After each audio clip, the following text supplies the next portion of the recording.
That means zinc का एक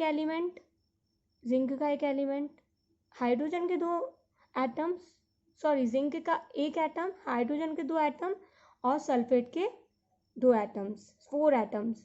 तो ये जो बेसिकली है, अगर देखा जाए जितने रिएक्टेंट में एटम्स है उतने ही प्रोडक्ट में भी है।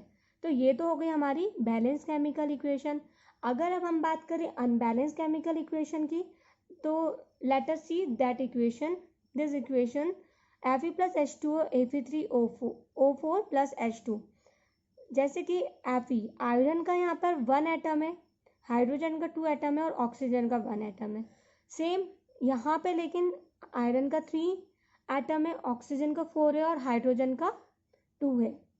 तो ये इक्वेशन हो गई हमारी बैलेंस्ड, नो ये हो गई हमारी अनबैलेंस्ड इक्वेशन।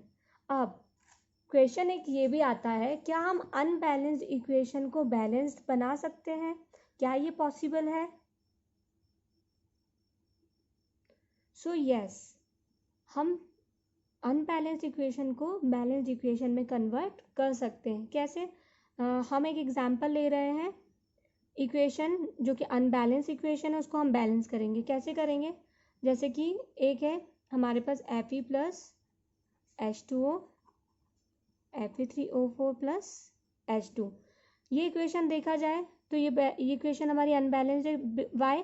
क्योंकि देखो रिएक्टेंट में यहाँ पर 1 एटम है, यहाँ पे 1 है, बट हाइड्रोजन के यहाँ 2 एटम्स है, यहाँ पर भी 2 है, लेकिन ऑक्सीजन के यहाँ पर कोई एटम नहीं है और यहाँ पे 4 एटम्स है।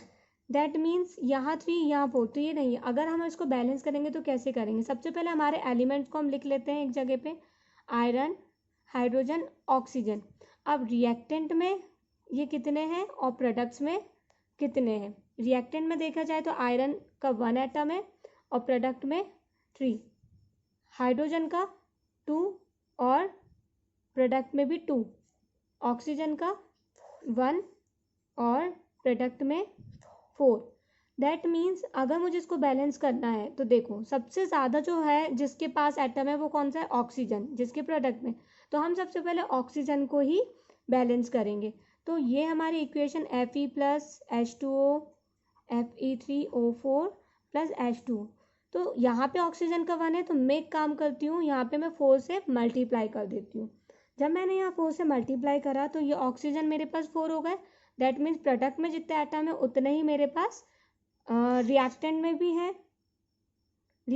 भी है। तो अब सिंपल सी बात है, हम ये भी सोच सकते हैं कि वाई हमने यहाँ पर क्यों ले लिया उसको, हम चाहे तो हम ऑक्सीजन के आगे भी ले सकते थे, लेकिन नहीं, ये पॉसिबल नहीं है।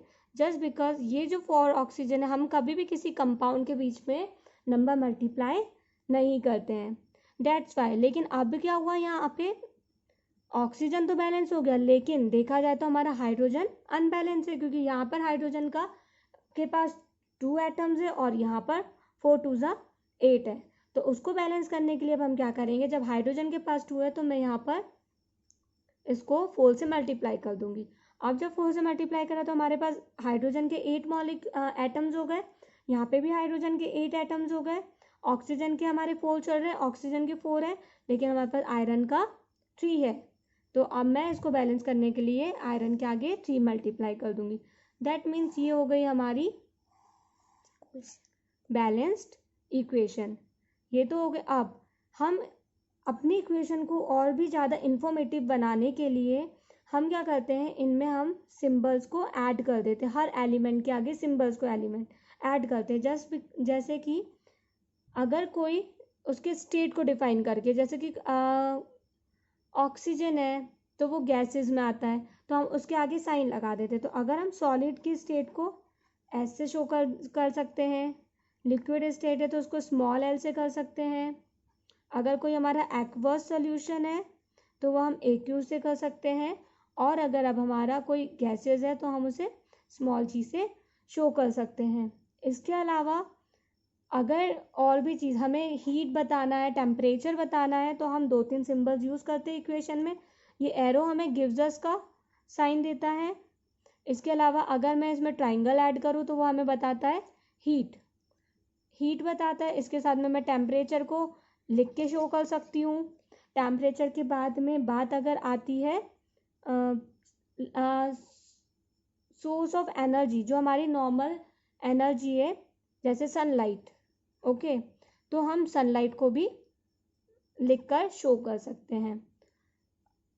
तो हमने आज पढ़ा chemical reaction, chemical equation, type of chemical equation, और नेक्स्ट क्लास में अब हम पढ़ेंगे types of chemical reaction. Thank you.